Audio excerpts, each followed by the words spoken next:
नमस्कार. आज आपण करणार आहोत आळूची भाजी. आळूचे 3 पानं घेतले. 4 व्यक्तींसाठी भाजी आहे. देठ काढून घ्यायचे, त्याचे तुकडे करून घ्यायचे. आळू बारीक चिरून घेतला आहे आणि आळू जर खाजरा असेल तर त्याच्या आधी ही एक स्टेप करायची आहे.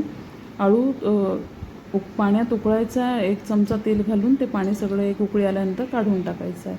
आळू नंतर कुकरमध्ये शिजत ठेवला आहे. एकीकडे आता फोडणी करून घेऊयात. फोडणीमध्ये घातले तेल, मोहरी, जिरं, मिरची, हिंग, हळद आणि तिखट घालायचे आणि एकीकडे हा शिजलेला जो आळू आहे तो हाटून घ्यायचा आहे आणि लगेच त्या फोडणीमध्ये घालायचा. 2 शिट्ट्या येईपर्यंत आळू जरी शिजला तरी चांगला शिजतो. आणि डाळ आणि खोबरं पण आपण लावलं होतं कुकरमध्येच, ते पण शिजले. त्याच्यामुळे भाजी झटपट होते. आणि थोडंसं चमचाभर डाळीचं पीठ घ्यायचं आहे कालवून एका भांड्यामध्ये, ते पण घालायचं आहे. एक उकळी येऊ द्यायची आहे चांगली. मग त्याच्यात घालूयात आपण 1 चमचा मीठ. चवीनुसार घालू शकता, कुणाला कमी लागते कुणाला जास्त. हलवून घ्यायचं. पुन्हा थोडंसं तिखट घालायचं आहे.